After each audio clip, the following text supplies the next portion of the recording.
I wanted to get on here and talk because there's a lot of things that I've said over the past year that I know that people have been stealing my thoughts or my ideas that I've said and posting them as their original thought. And it's actually really bothered me. I asked God about it, and He told me basically, well, these words need to get out.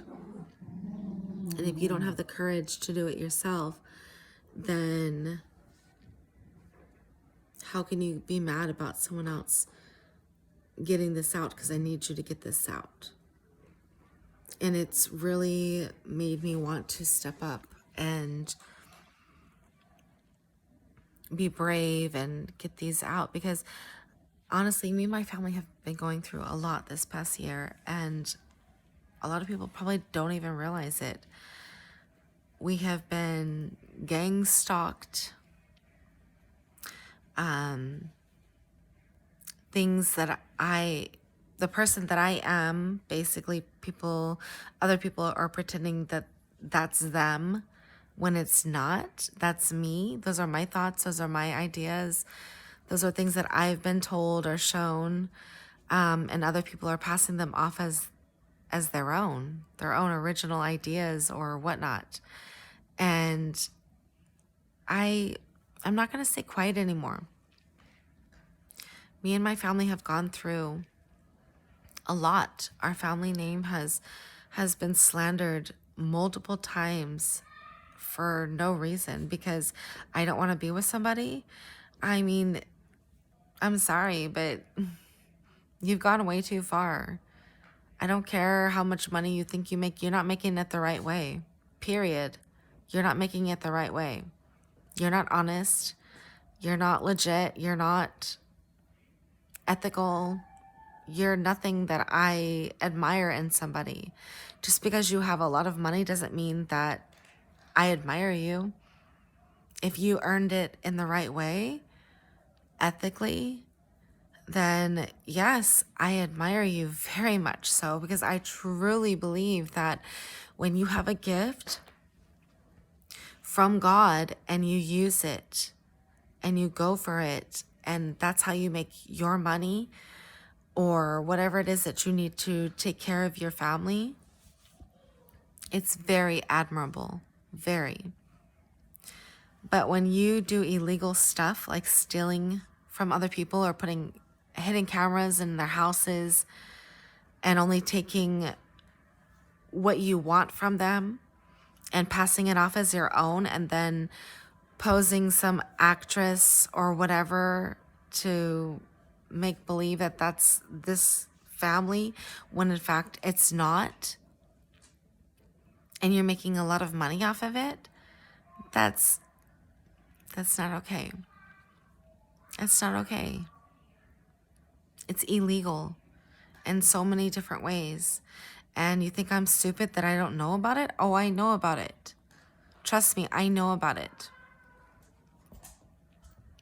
Now, what is it that I can do about it? Well, I can tell my story, because I know I'm not the first person to go through this. I know I'm not going to be the last person to go through this. And I know you people who are doing this to me and my family, I know you're doing it to multiple families. And I know you have contracts with certain people that you want to look good in the light so you can make money. Basically, it's all about money, fortune, and fame for you, and hiring other people to be in the public eye, to pass off as a doppelganger, basically to steal from the real ones. Yes, stealing from the real ones and making them look like karmics, or making them look like they're not real, or making them look like they're evil, when in fact they're actually the real one, while you're the evil one. That's not okay. God sees all. And God is here to put a stop to it. You don't know it, but it's already in the works because you mess with the wrong person. You mess with me and my family. And we're a very special family. Very special family. I have 3 disabled children. 3. 3 out of 3. I always say I hit the lottery because it's very rare that a family has 3 out of 3 disabled children. And I'm not just saying like, oh, they're just a little disabled or whatnot. 2 of my kids are severely disabled. Severely disabled. One of them was severely disabled, but now he's not. He's amazing. And my other 2 are growing out of their disabilities, what our society calls a disability. And I mean, my daughter wasn't even supposed to make it to birth. I was pressured over and over to abort my daughter because of her diagnosis before she was even born. She has spina bifida, hydrocephalus, Chiari malformation 2. Her hydrocephalus was so bad that they diagnosed her with an additional diagnosis of holoprosencephaly, which means her brain didn't separate properly.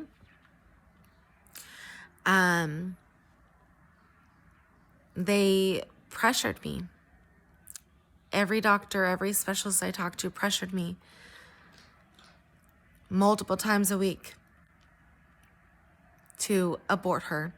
When I was talking to one of the world-renowned fetal surgeons, he didn't even want to discuss my daughter after evaluating her when I was only 26 weeks pregnant. Didn't even want to talk about her. He wanted to talk about my next baby and what I needed to do or what pills I needed to take to make sure that my next baby didn't have these diagnoses. He didn't even want to talk about my little baby. And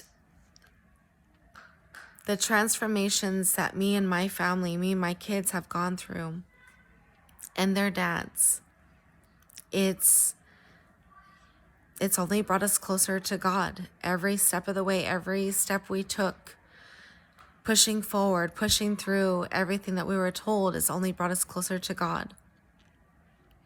Because God was the one in my corner. God was. He told me that she was going to be just fine. Do nothing and everything was going to be okay. And it was really traumatic to go through this experience, being pressured to abort my daughter and what quality of life she was going to have, or telling me she was going to be a stillborn, telling me she probably wasn't going to make it to birth, and if she did, she probably wouldn't make it much longer after. And what was I doing to my family, putting us all through this trauma, putting her through this pain and trauma of going through all the surgeries she was going to need to try to have a chance? Who was I to determine or say, yes, I want her to go through all of this trauma and pain for my selfish needs, basically. But I battled constantly with what these doctors were telling me and what God was telling me, because I knew what God was telling me was true. God was telling me everything was going to be okay. Everything was going to be okay. And it was a very long pregnancy. A very, very long pregnancy. I mean, I found out at 18 weeks that there was something severely wrong with my daughter. And it only got worse each appointment.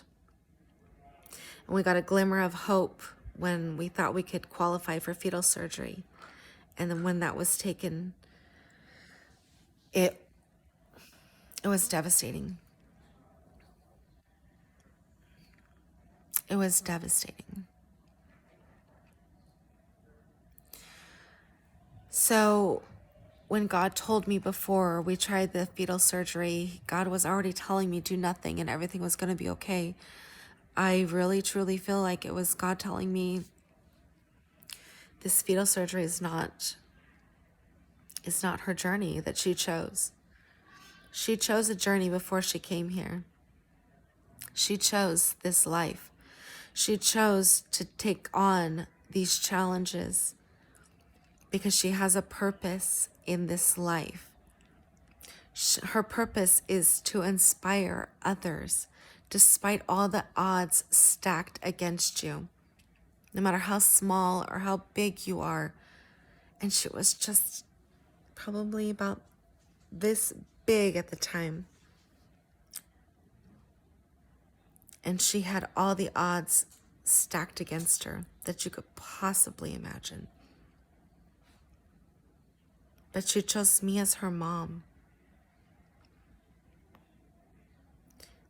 And I had God in my corner. And God told me to choose her because He picked her out for me. She chose me. And we went on this journey together. And just as everything was starting to calm down, she got over a lot of shunt infections, a lot of in the hospitals. It was so much trauma to her and to our whole family, to be honest. My son was diagnosed with severe autism and he had his therapies and he's getting shuffled around with my older son, and it didn't feel good for any of my kids. It was very traumatic experience. But God, He was in our corner. He was in our corner for that. And when all of that finally calmed down and God's word came to pass, that she's going to walk and she was going to be okay. She's starting to walk now with a lot of assistance, but she's starting to walk. I was told she was supposed to be on a breathing tube and a feeding tube, and she'd probably never be able to talk, and she probably wouldn't make it past a couple days after birth, if she made it to birth at all. And she's doing exactly what God told me she's doing. So just as those things calmed down, I was given a prophecy that I was woken up, I was slapped. My arm was slapped, my left arm specifically was slapped so hard in the middle of my sleep and told me to wake up. Your soulmate needs you. Clean up your house. And I looked around, I said, my house is clean. And then I realized what they actually meant. And then I began my journey, my twin flame journey. And this past year has been terrifying for me and my family. And a lot of people want to go on this twin flame journey or are so excited. They think they're on a twin flame journey, but they're not really sure. I promise you, if you're on a twin flame journey, you know for a fact you're on a twin flame. There's no doubt about it. There is none. I mean, I was slapped awake in the middle of the night. Like, I could probably look at my arm and there would probably be a red mark on my arm. Like, that's how hard I was slapped. There was no doubt. Did I really understand the twin flame journey at that time? No, not at all. Not at all. I've always been very intuitive, very in tune with God and my faith. But I really didn't do a whole lot of research with twin flame or stuff like that. But even as a little girl, I always knew there was somebody just for me. I just always knew it. And I always knew I was special. I always knew I had a very special purpose. And I knew it was to heal people. And I can't explain all the things that I've done. I mean, I could. All the things that I've done, even as a child. I didn't have the easiest childhood. I grew up in foster care, and before that, it was terrible. I mean, me and my older brother were left alone with my two little brothers. One was 2 years old, one was 6 months old, and we had no electricity, no food, no water, no money. And we would be left for days, sometimes weeks at a time. And how we survived, I mean, I could go through all of my stories, but how we survived is amazing. I was only 4. My brother was only 6. And we were taking care of our baby brothers. And it was scary. And when I think back to everything that I've had to endure or go through, I know that I asked for this life also. Like my kids asked for this challenge, this journey, and they picked me, but I also picked my parents, and I asked for this journey also. I asked for this journey because I wanted to ascend higher. I wanted to get better. I wanted to be closer. I wanted to be a better person by going through hardship after hardship. And that was the life that I chose even before I was born. And I know a lot of people, a lot of special needs parents don't always believe that their children chose them, because there are parents out there who have special needs children who give up their children into foster care or don't take care of them very well or just don't have the capacity to help them. But the fact is, my belief is, yes, those children chose their parents, knowing how difficult their journey was going to be before they were even born. They knew that their biological family was going to give them up, and they chose the journey anyways because they wanted to ascend. They wanted to get better. They wanted to be a better person, grow their soul. They want to train for this spiritual war that's coming. And one of the main things is when you have to go through and endure hard times, you either make it or you break it. Basically, you swim or sink. And you never really know what you're going to do until you do it. But when you're faced with these challenges, and so many people, they step back in awe of themselves, like, wow, I never knew I was capable of this until it was presented to me. And a lot of people say, like, oh, why is only good people going through hard times, blah, blah, blah. Again, we go back to, we chose this for ourselves even before we were born. We chose this life because it's not about, oh, we're doing good if we make a lot of money or have a nice house or drive a nice car or whatever, or make a lot of money. No, that's an easy life. If you were born with parents who had a lot of money, that's an easy life, right? Yes and no.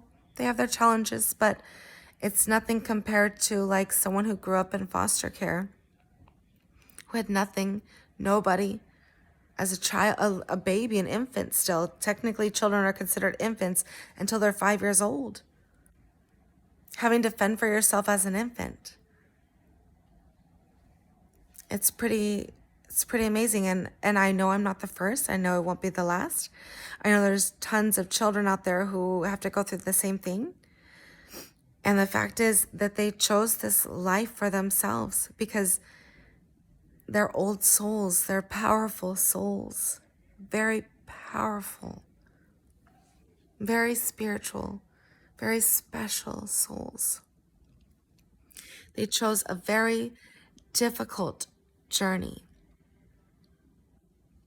before they were even born. They knew what their journey was before they were even born.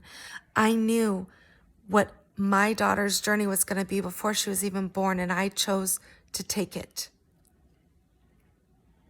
Now, my journey with my twin flame, I was told ahead of time, after I got the prophecy, come help your soulmate. Before I got that prophecy, or just after I got that prophecy, I was also told that they were going to choose somebody else. Don't worry though, because someone else is going to come in who the same thing happened to them. Their twin flame chose somebody else over them, and they're going to come in to you, and you guys are going to fulfill your purpose together. So I was told this at the start of my journey, very beginning, before I even knew anything. And I said, okay, well, I'm amazing, you know, I'm beautiful, I'm strong, I'm smart, I'm accomplished, I'm totally independent. I got this. Like, there's no way they're going to choose somebody else over me. There's no way. And I was so overly optimistic about this. And I was like, I'm taking this journey. I know you're prophesizing that this is going to happen, but I want to change this. I want to go into this head on, and I'm going to because I know I'm so optimistic that if they just know who I am, get to know me, that they're going to choose me. They're going to heal and choose me.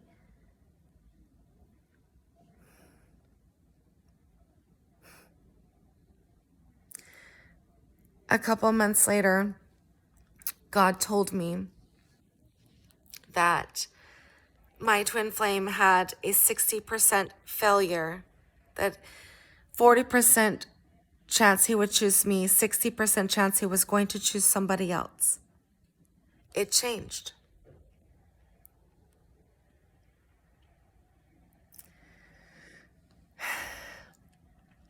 And I was even more optimistic and innocent going into this, coming from the purest of hearts, wanting to come in and be the hero and save my twin flame, and we're going to go on and fulfill our purpose and do God's work.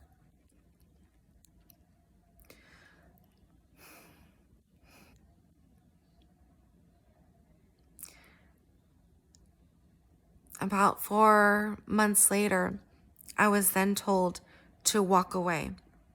Otherwise, I would get caught in their karma. At the time, I didn't know what that meant. I didn't want to walk away.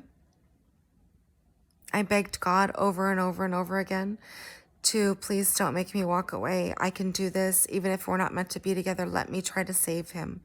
Let me try. Send me resources. Send me whatever you need. Whatever I need, please send it to me. Please, please, please. I begged and prayed for over an hour. Please. Even if we're not meant to be together, you sent me on a mission, and I don't want to just walk away. I don't want to feel like a failure in this. I want to succeed. I want to save my twin flame. Send me whatever you can to help me in this mission. Please. And God did. And God said, okay. Knowing what the outcome was going to be. Because at this time, I didn't know what my twin flame had done to me or my family. I didn't know. But God knew.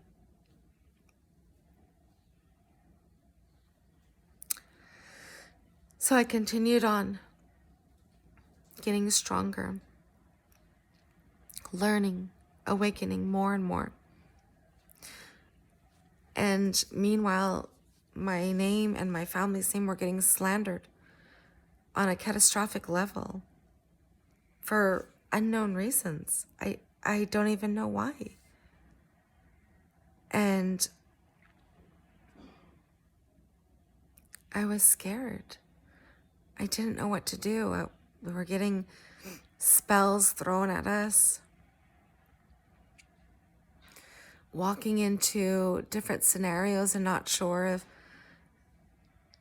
what these people were trying to do to us. And every time someone tried to do something to us, I begged God, why? Help us, please. And God said, no, it's okay. It's going to be okay.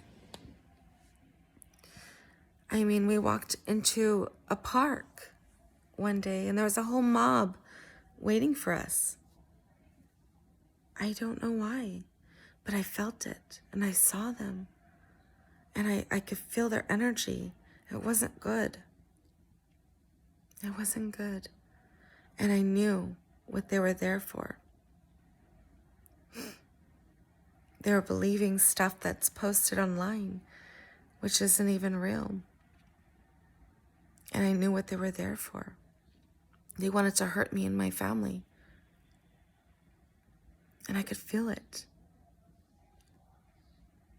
And I told God, should we just leave? And God said, no. Put your head up. Walk through the mob. Put your head up. Show them who you are. This is your chance. Show them who you truly are. This is a blessing in disguise. Show them who you and your family are.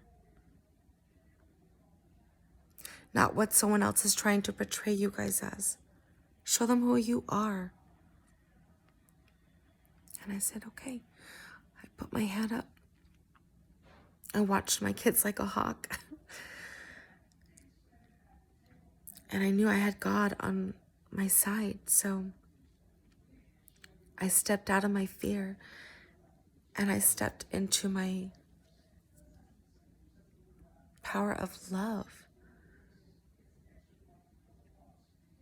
of just opening myself up and letting people see who we are as a family. There were other times when people would try to run us off the road, and when we're driving, we're being stalked like crazy.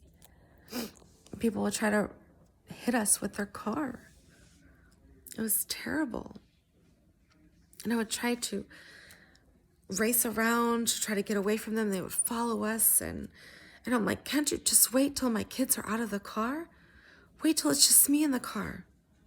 Why are you doing this with my kids in the car? Who are you? Who does that? What type of people do that? You know kids are in the car.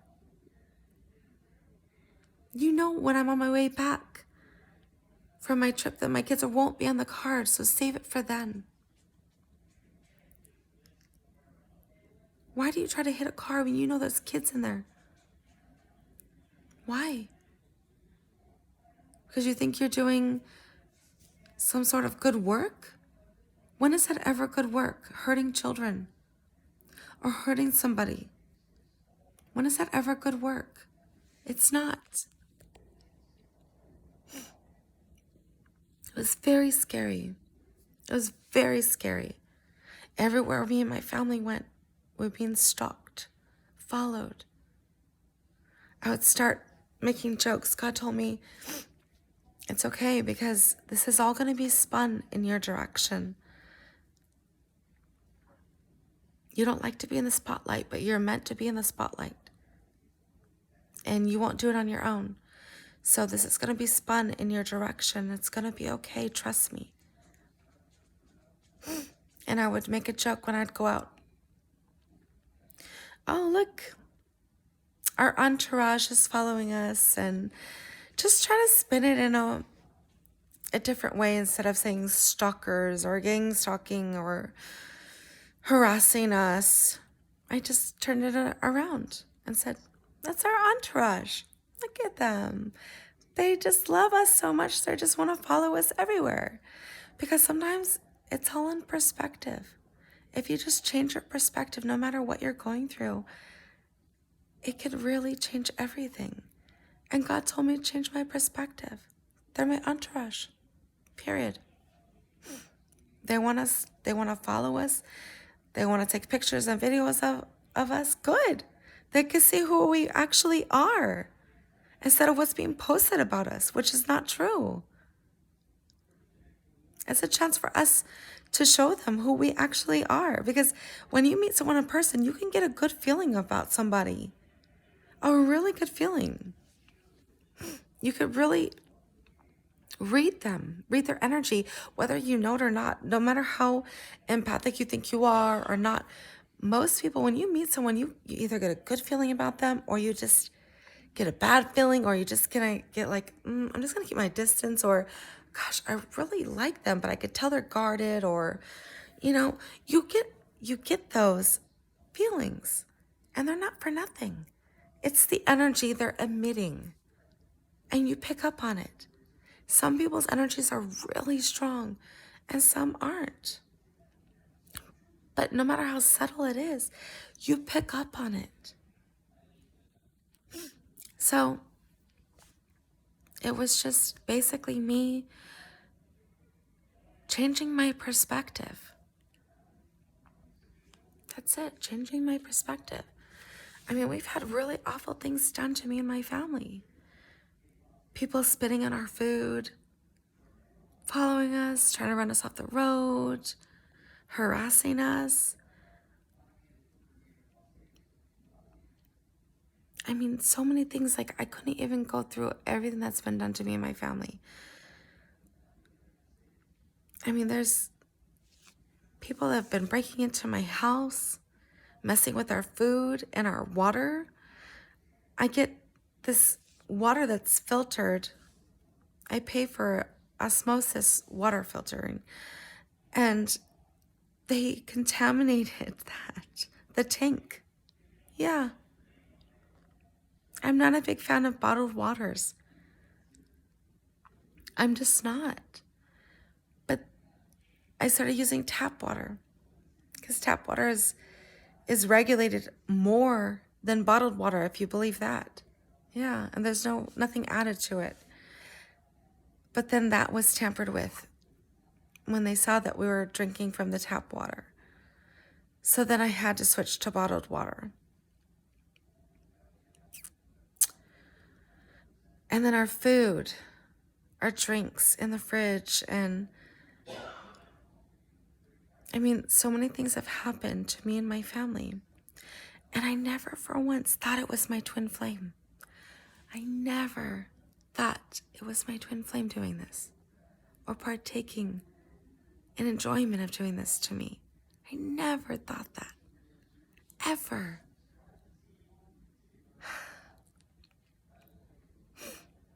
Until I connected with several people at the same time, him included, and I found out exactly what they've been doing to me and my family.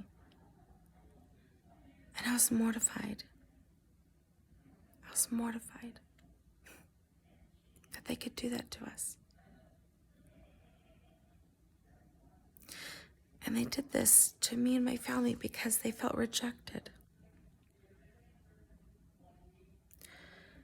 And because they felt rejected, they wanted to rape me, my mind, body, and soul, over and over again.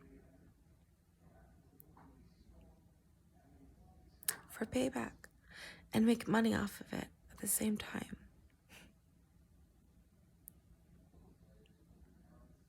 My twin flame included. It's been a terrifying experience. But the thing is, I asked God, why? Why? And he told me that was the karma I was telling you about. I told you to walk away because that's when he started doing those things to me. That's when he told me to walk away. I realized 5 months after that what he was doing to me and my family. And that's why God told me to walk away, because God didn't think he would do those. There was only a 60% chance he would do those, a 40% chance he would not do those at that point, but he did it. He did it. God told me to walk away, and I still wanted to save him. And even after I found out everything he did to me, that they all did to me, I still begged God. I said, okay, there must be a reason why we're connected. So I want to look at this optimistically and from a loving position, and I want to try to help them. I want to try to help them. I want to try to help heal them. Maybe I can turn their darkness into light. I am a powerful light worker. I can't even explain like how powerful I am with that. But I just came into it so optimistic and tried to push all the things that were done to me and my family aside, and okay, there has to be a reason. I did ask for this. I did ask for this. I asked to help. Okay, well, I can't back down now because I realized after the fact what actually was happening. I can't back down now. I asked God for this. So I'm going to try my best. This was 5 months ago. And I tried my best. Came at them with so much love in my heart, my mind, body, and soul, and decided to do this from the most purest of love that I could give. And I really tried day and night, day and night. I tried. And it turned out they were just stealing whatever I was telling them and passing it off as their own.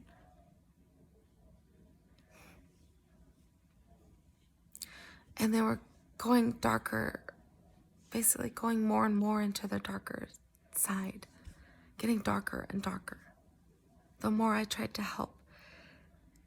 And I realized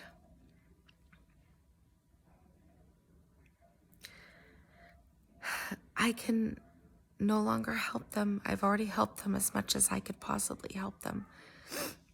And they're going to go to prison for what they've done to me and my family. And I've saw all their futures already. I looked into all their futures, and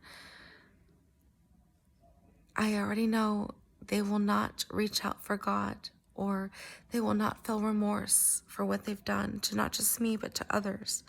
They will not feel remorse. They will not feel guilty. They will not feel sad about what they become until they're totally stripped of everything in their ego. And God told me this and showed me this, and I saw it. And I saw their futures. And they're going to be stripped of everything. And it's already started. It's already started. They tried to hide it the best they can, but it's already started. It's already in motion. They can't stop it. They were asked to stop a long time ago, and they kept going. And when we connected, they were asked to stop and try to heal. And they didn't. They decided to manipulate a sacred connection. Sacred. A gift from God.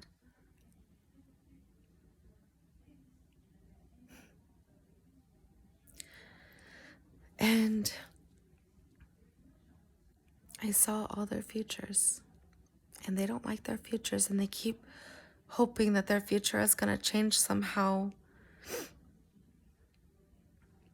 And they keep just trying to be happy for the day after, I guess, a job well done on their part, earning money by hurting other people. I'm not the first family that they've done this to. I'm not the last. I'm not the only.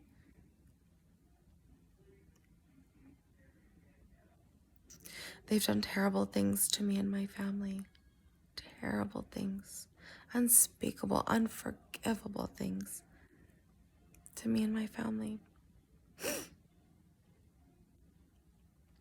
And I still was able to look at them with love and try to help them see the light.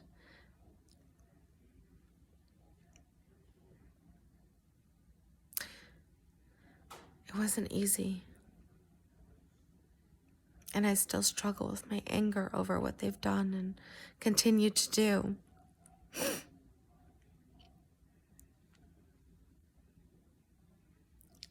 Because never in my life have I ever met anyone like them who could just hurt people over and over again and have no remorse.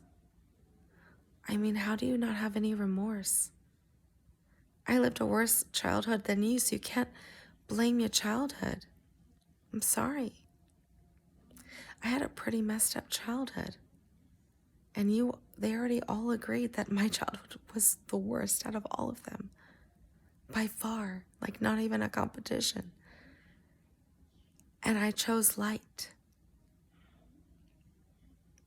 And my life hasn't been easy since. I've had a number of trials and obstacles put in my way, or things that I've had to overcome.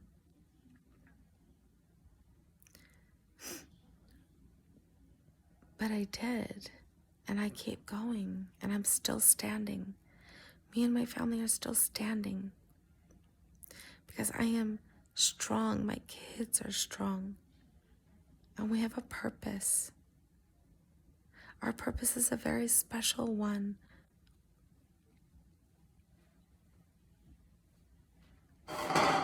And they're trying to stop it.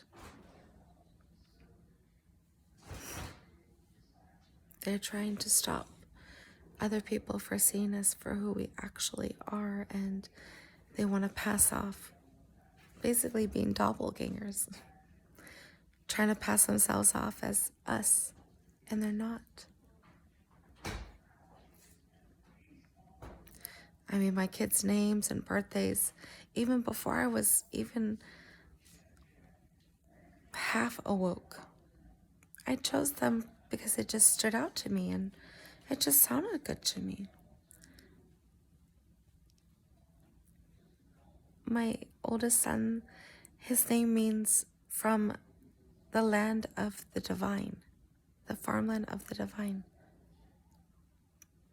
He was born on Earth Day. My second son, his name means ruler of the people. He was born on Indigenous Peoples Day. Ruler of the people. My daughter, her name is Scarlet, so they used scarlet as a way to signify Jesus' blood. She was born on 12/12. I was born on 12/9. A man in the Catholic religion, a man went up a hill and saw a vision of the Virgin Mary on December 9th, middle of winter. Ran back to the Pope to tell him. And the Pope asked for proof that he saw the Virgin Mary. So he went back, saw the Virgin Mary a second time on December 12th, my daughter's birthday, and said, the Pope needs proof that I'm seeing you. And he looks next to her, and there's roses that don't normally grow there, especially in the winter. Me and my daughter's middle name is Rose. And I got that from my mother, who got that from her mother. It's been passed down from generations. And it was roses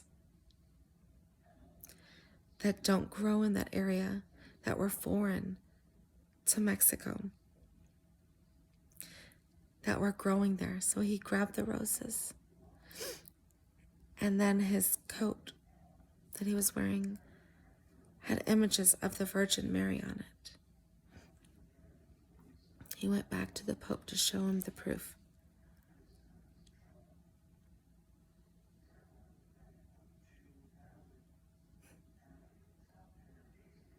And God was standing by me the whole time during my daughter's pregnancy. The whole time. So you can't tell me my family is not special.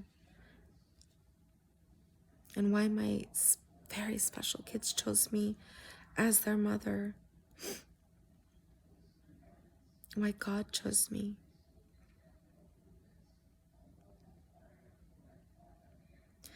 I've seen visions of this war coming since I was a little girl. And it's not what you think. It's very scary, actually. It's very scary, and it's about, excuse me, it's about demons and darkness trying to trick you and confuse you. And if you can't see past the illusions here, right now, during your training on earth, you're not going to be able to see past the illusions in the spiritual war that's coming. You're not. This is your practice time right now, seeing past all the illusions. This is your practice time. This is your training. The military doesn't send people into war without proper training. God does not form an army without proper training. You have to earn your spot. Everyone was chosen. Everyone. But not everyone accepted or earned it from not just this lifetime, but their past lifetimes. They did not earn it. Not everyone earned it. Does that mean does that mean that you don't have a chance to earn it still? No, not at all. This is your chance. You're still here training in this training ground. You still have a chance to be a chosen, to choose to want to fight in God's army. You still have a choice, but you have to do the work. I mean, seeing past the illusions, not falling into temptations or thinking, oh, you made it when you have a lot of money or cars or houses or girlfriends or boyfriends, or, oh, you're beautiful or this or that. That's not making it. No, that's all ego. None of that matters. None of it matters. A car is made to simply get you from point A to B. Your body is a vessel that holds your soul to get you from point A to B through the training. That's it. Nothing matters. None of that stuff matters. None of it. It matters what's inside, who you are. When it comes down to it, what choices are you making? Are you choosing to side with the light or the dark? And you teach your kids right from wrong, but then you go out and do what? You think there's gray area in that? No, there's always a right and always a wrong. Always a right and a wrong. Always. And yeah, sometimes there may be a little gray area depending on circumstance, but you know deep down which is the right decision and which is the wrong decision. And when you're trying to hurt somebody else or lie about them or accept a handout to keep your mouth shut, is that God's way? Is that what God told you to do?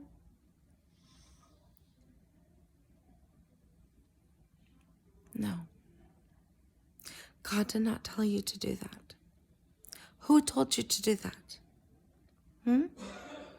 Who told you to accept a handout to keep your mouth shut? Who? Who would do such a thing? God's all about the truth. So who would tell you to accept a handout to keep your mouth shut? Who would tell you to accept a handout to hurt somebody else? Who? Who would do that? Not God.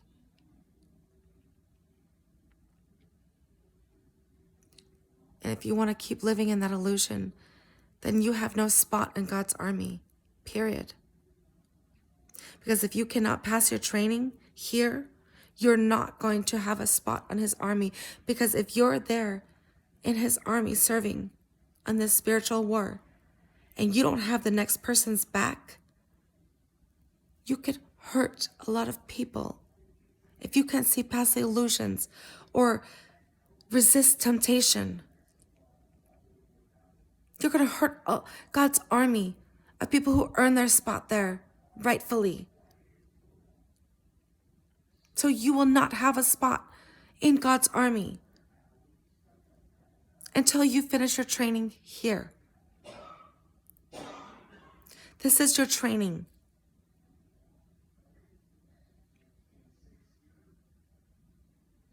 You've been training for this for lifetimes after lifetimes after lifetimes. And I have seen my destiny. I am a queen I have a king waiting for me who's going through a similar journey as me. And we're going to lead our army. And when I looked down the line, there was kings and queens with a whole army behind them. Who are you? Who are you? Because I've seen my destiny. And every time it mattered, I stuck up for what was right, even though in this 3D world, I was reprimanded for it. I wasn't rewarded most of the time.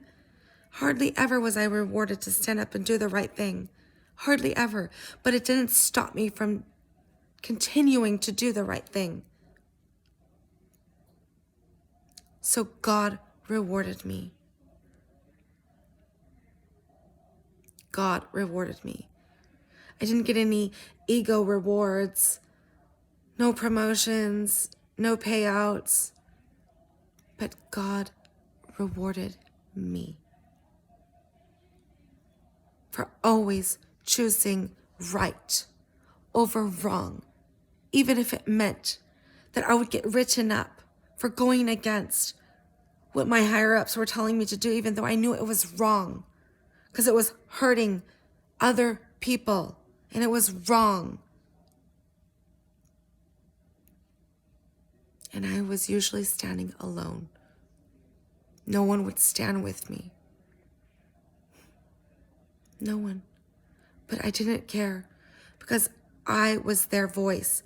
The people who didn't have a voice or didn't know what was going on, I was their voice because I knew what was going on and I had a chance to stop it. And I stood my ground. And God saw it.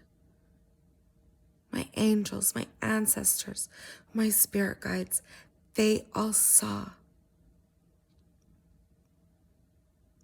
Time after time after time throughout this lifetime and probably every lifetime before this, I've done it. So who are you? Who are you? God knows who you are. You know deep down who you are. You know deep down who you want to be. Are those two coming together, or are they getting farther and farther apart? Because I know no one sets out to be an evil, mean person. That's not what people usually want for themselves. They want to be good. They want to be righteous, a seeker of justice.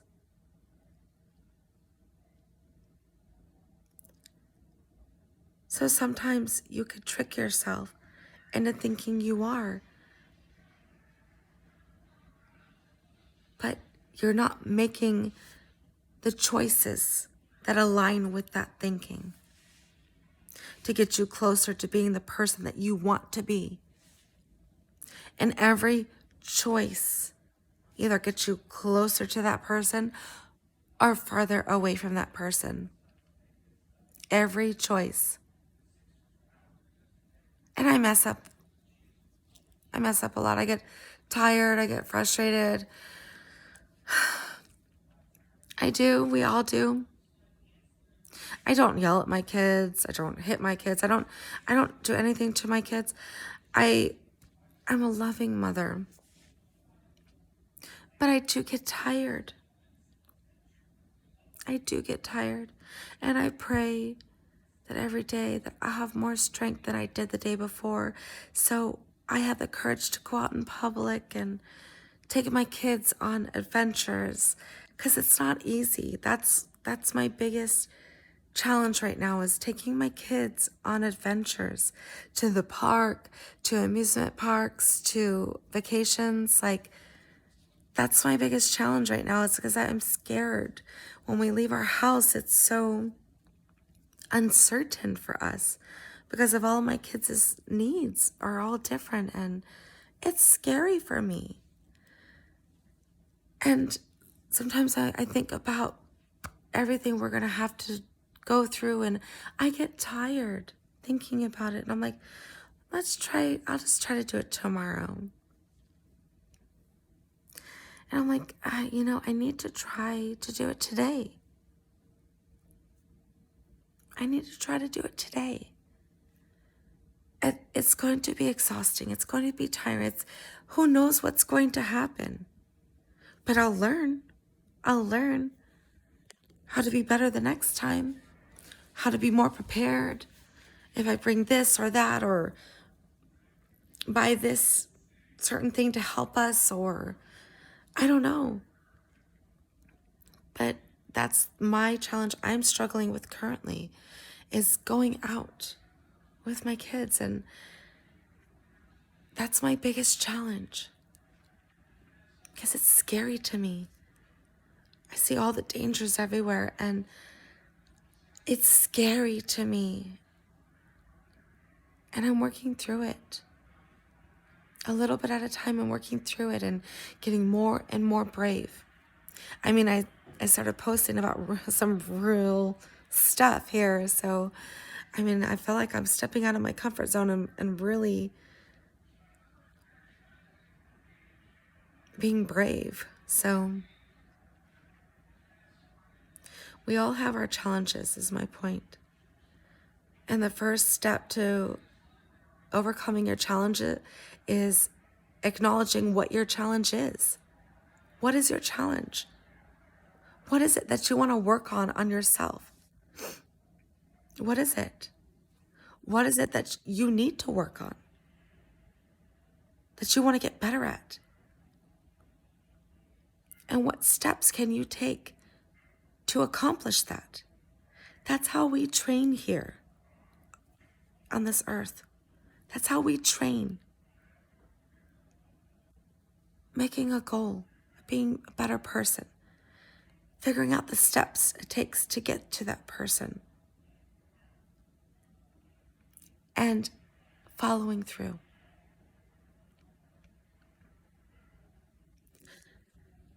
It's not easy, but the first step is acknowledging. If you can at least acknowledge what it is you need to work on, you're halfway there. You're halfway there. That's the hardest part, because it's hard to look at yourself and say, I'm struggling with this particular thing. I want to be better at this.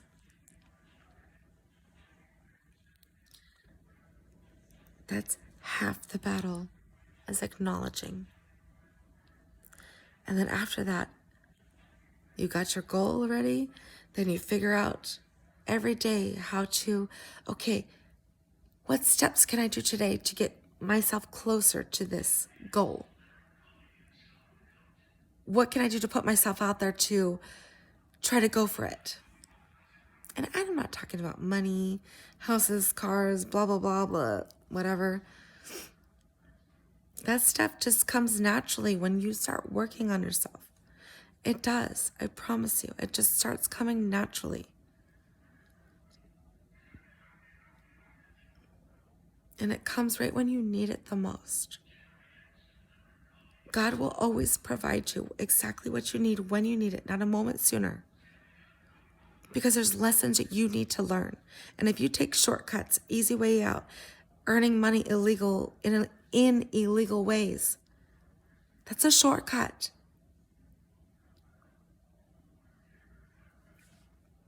That's not right. You're going to get caught. You will get caught.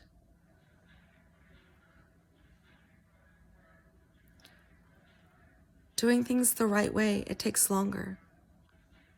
It's the harder path, of course, because you're going through a training. You're supposed to get things out of it to become a better person, to transform into a better person. There's no shortcuts. There are no shortcuts, no easy way out. There just isn't, because you either do the work or you don't. And deep down, you know the work that you need to do.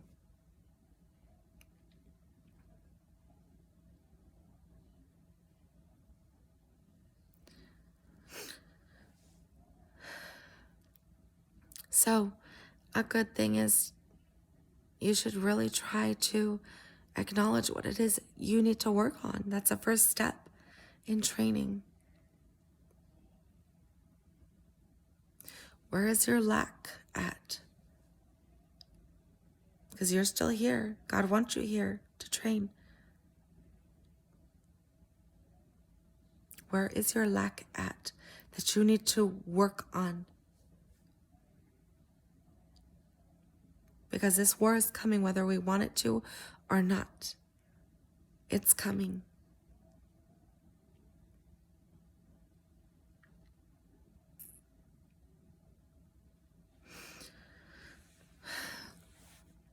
Well, thank you, and I hope you have a good night. I'm going to try to post some more things, more and more. But thank you, and I hope you take my words and really try to change your perspective on this. Have a good night.